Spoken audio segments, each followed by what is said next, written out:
চারপাশ থেকে বহুমুখী চাপ আসছে, কিভাবে সামাল দেবে ভারত?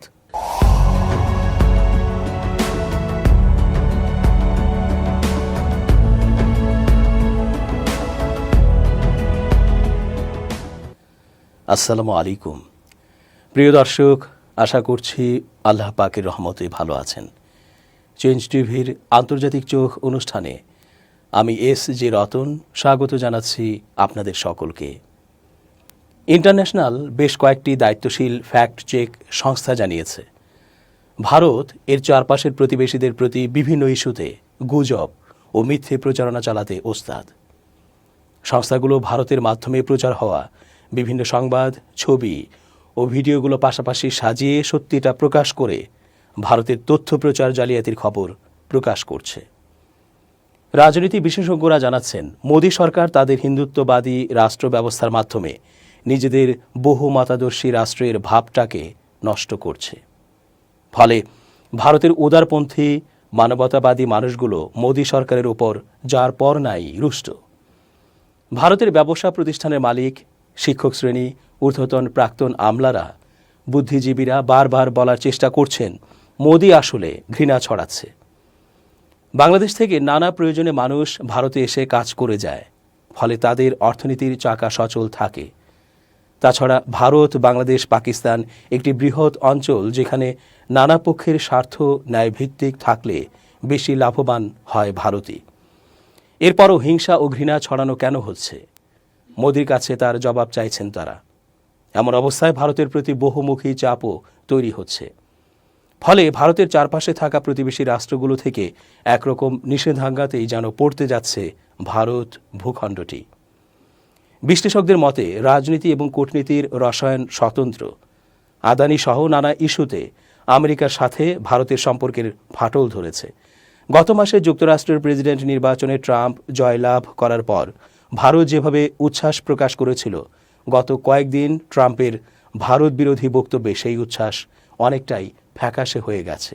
বাংলাদেশ, চীন, পাকিস্তান ও যুক্তরাষ্ট্র নিয়ে ভারত মূলত চতুর্মুখী চাপে আছে। স্বৈরাচারী হাসিনার পতন তথা অন্তর্বর্তী সরকার ক্ষমতায় আসার পর এই প্রথম ভারতের কোনো শীর্ষ কূটনীতিক ঢাকায় এসে বৈঠক করলেন। যদিও 5 আগস্টের পর গত 4 মাসে দুদেশের 3টি টেকনিক্যাল কমিটির বৈঠক হয়েছে, তবে এমন উচ্চ পর্যায়ের বৈঠক আর হয়নি। গত রোববার পররাষ্ট্র উপদেষ্টা তৌহিদ হোসেন এক অনুষ্ঠানে বলেছেন, 5 আগস্টের আগে এবং পরে ভারতের সঙ্গে আমাদের সম্পর্কের একটি গুণগত পরিবর্তন হয়েছে। এটা মেনে নিয়ে আমাদেরকে চেষ্টা করতে হবে সম্পর্ক এগিয়ে নিয়ে যাওয়ার। সেই হিসেবে আমি প্রস্তাব করেছিলাম, আমাদের যে ফরেন অ্যাফেয়ার্স কনসালটেশন আছে সেটি শুরু করব। পররাষ্ট্র উপদেষ্টা বলেন, সম্প্রতি ভারতের সঙ্গে বাংলাদেশের সম্পর্কের কারণে দুই দেশের অর্থনীতি ক্ষতিগ্রস্ত হচ্ছে। তবে সম্পর্ক কিভাবে এগিয়ে নেওয়া যায় তা নিয়ে কাজ করতে হবে। তিনি বলেন, পাকিস্তান ও ভারতের রিজার্ভেশনের কারণে আঞ্চলিক সহযোগিতা ছিল না। প্রতি বছর সামিট হওয়ার কথা ছিল। রাষ্ট্র বা সরকার প্রধানদের মধ্যে দেখা সাক্ষাৎ হচ্ছে না। সার্কের মাধ্যমে সেটা করা যেতে পারে। এছাড়া ব্যবসায়িক ও অর্থনৈতিক স্বার্থে সার্কের কার্যক্রম শুরু করা দরকার। প্রধান উপদেষ্টা ডক্টর ইউনূসও চান সার্কের কার্যক্রম শুরু হোক। তিনি বলেছেন, আমি বিশ্বাস করি আমরা অর্থাৎ ঢাকা দিল্লি স্বাভাবিক সম্পর্কের দিকে অগ্রসর হচ্ছি, আর এফওসি হবে সেদিকে এগোনোর প্রথম পদক্ষেপ। এফওসির মধ্য দিয়ে ঢাকা ও নয়াদিল্লি সম্পূর্ণ স্বাভাবিক সম্পর্ক পুনরুদ্ধারে বাস্তবসম্মতভাবেই এগিয়ে যেতে পারে। ভারতের পররাষ্ট্র সচিব বিক্রম মিশ্রির বাংলাদেশ সফর নিয়ে চলতি মাসের শুরু থেকেই বাংলাদেশ ও ভারতে আলোচনা বেশ তুঙ্গে ছিল। এর আগে দুই দেশের উচ্চ পর্যায়ের বহু কর্মকর্তা পারস্পরিক সফর করেছেন, কিন্তু কোনো সফর নিয়ে এত আলোচনা, সমালোচনা, পর্যালোচনা দেখা যায়নি। এবার বিক্রম মিশ্রির সফর নিয়ে এত জল্পনা কল্পনার অন্যতম কারণ দুই দেশের সম্পর্কের অব্যাহত অবনতি। বলার অপেক্ষা রাখে না, গত 53 বছরে বাংলাদেশ ভারতের সম্পর্কের পারদ কখনোই এতটা তুঙ্গে ওঠেনি। গত 5 আগস্ট ছাত্র জনতার নজিরবিহীন অভ্যুত্থানের মুখে প্রধানমন্ত্রীর পদ থেকে ইস্তফা দিয়ে ভারতে পালিয়ে যান শেখ হাসিনা। এরপর বিচ্ছিন্ন কিছু ঘটনা ঘটে, কিন্তু হাতে গোনা কয়েকটা ঘটনাকে ভারতীয় মিডিয়া হিন্দুদের ওপর নির্যাতন হচ্ছে বলে মিথ্যা তথ্য দিয়ে ফলাও করে প্রচার করতে থাকে। গত কয়েক মাসে একই ইস্যুতে মিথ্যা খবর প্রচারের মাত্রা আশঙ্কাজনক হারে বেড়ে যায়। এমনকি এসব মিথ্যা খবর নিয়ে ভারতের ক্ষমতাসীন দল ও বিরোধী দলের নেতাদেরকেও সরব হতে দেখা যায়, যেগুলো ফ্যাক্ট চেকে ইতোমধ্যে মিথ্যা বলে প্রমাণিত হয়েছে। বাংলাদেশে সংখ্যালঘু নির্যাতন ইস্যুতে ভারতের অব্যাহত অভিযোগের প্রেক্ষিতে ডক্টর ইউনূস বিভিন্ন গণমাধ্যমে দেয়া সাক্ষাৎকারে ভারতের প্রধানমন্ত্রী নরেন্দ্র মোদীকে বাংলাদেশে এসে পরিস্থিতি দেখে যাওয়ার আহ্বান জানিয়েছেন। কিন্তু মোদী সেই আহ্বানে সাড়া দেননি।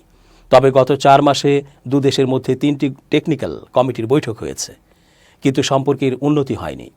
এর মধ্যে গত 26 নভেম্বর সম্মিলিত সনাতনী জাগরণ জোটের মুখপাত্র চিন্ময় কৃষ্ণ দাসকে গ্রেপ্তার করে আদালতে তোলে পুলিশ। এ নিয়ে তীব্র প্রতিক্রিয়া জানায় ভারত। ভারতের পররাষ্ট্রমন্ত্রী জয়শঙ্কর বলেন, তারা বাংলাদেশ পরিস্থিতি নিবিড়ভাবে পর্যবেক্ষণ করছে।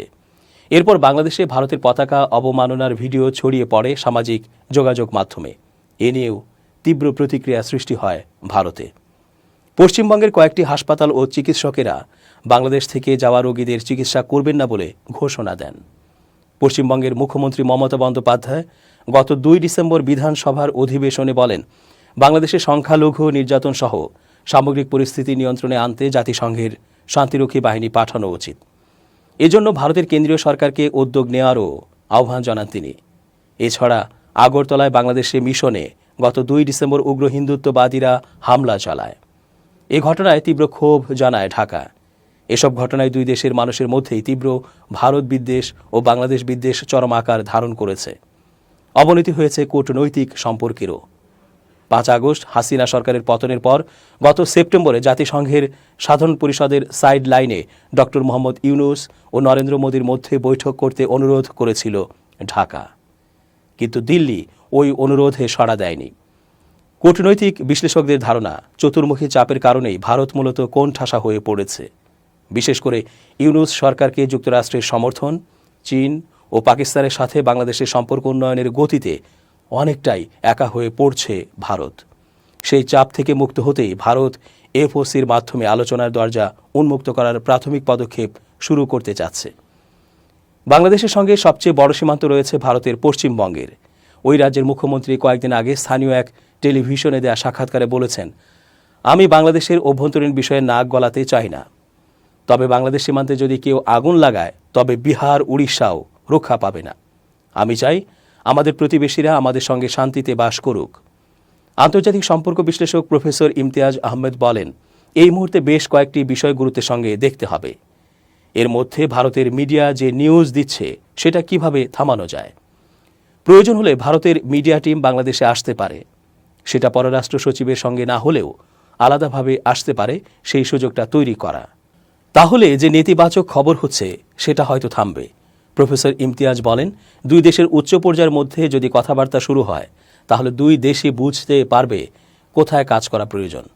এটা ভারতের জন্যই দরকার, কারণ তাদের বুঝতে হবে জনগণের যে আকাঙ্ক্ষা, যেটা গত কয়েক বছর ধরে প্রতিফলন হয়নি, আবার তাদের দিক থেকে যে সমালোচনাটা আছে সংখ্যালঘু নিয়ে, সেটাও অ্যাড্রেস করা যেতে পারে। আসলে আলোচনা হলেই সমস্যার সমাধান সম্ভব। এর আগে গত মঙ্গলবার ঢাকায় নিযুক্ত ভারতীয় রাষ্ট্রদূত প্রণয় ভার্মা বলেন, কোনো নির্দিষ্ট একটি ইস্যুকে কেন্দ্র করে বাংলাদেশ ও ভারতের সম্পর্ক মূল্যায়ন করা যাবে না। আমরা আমাদের আলোচনা চলমান রাখব। আমাদের পরস্পর নির্ভরতার বিষয় রয়েছে, যেটি 2 দেশের জন্যই গুরুত্বপূর্ণ। সর্বশেষ 2 মাসে আমাদের পারস্পরিক সহযোগিতার ক্ষেত্রে ইতিবাচক কিছু উন্নয়ন হয়েছে। আমাদের অনেক ইতিবাচক বিষয় রয়েছে। আমরা অন্তর্বর্তী সরকারের সঙ্গে কাজ করে যাচ্ছি, একসঙ্গে কাজ করে যাব। জুলাই বিপ্লবের পরবর্তী সময়ে ঘসেটি বেগম আর মীর জাফরদের স্বরূপ আরও একবার সাধারণের সামনে এসেছে জগৎ শেরদের এতদিনের আবৃত মুখ। বিশ্ববাসী দেখেছে নব্য ইস্ট ইন্ডিয়া কোম্পানির ক্লাইভ ও ওয়াটসনদের নতুন মুখ, যাদের জিভে লালসার লাল, চোখে সঠতা আর ধূর্ততা কৃত্রিম বন্ধুত্বের আলখেল্লার আড়ালে। সভ্যতা ও আন্তর্জাতিক আইনের প্রতি চরম অশ্রদ্ধা আর অবমাননা দেখিয়ে তারা আমাদের অভ্যন্তরীণ বিষয়ে হস্তক্ষেপের উদগ্র বাসনায় উন্মত্ত হায়নার মতো আচরণ করছে।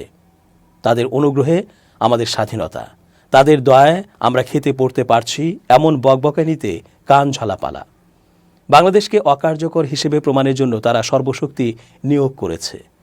তাদের নিজের দেশে 1947 সাল থেকে শুরু করে এ পর্যন্ত কত সংখ্যালঘু নির্যাতন হয়েছে, সাম্প্রদায়িক দাঙ্গা হয়েছে, সে হিসাব তারা রাখে না।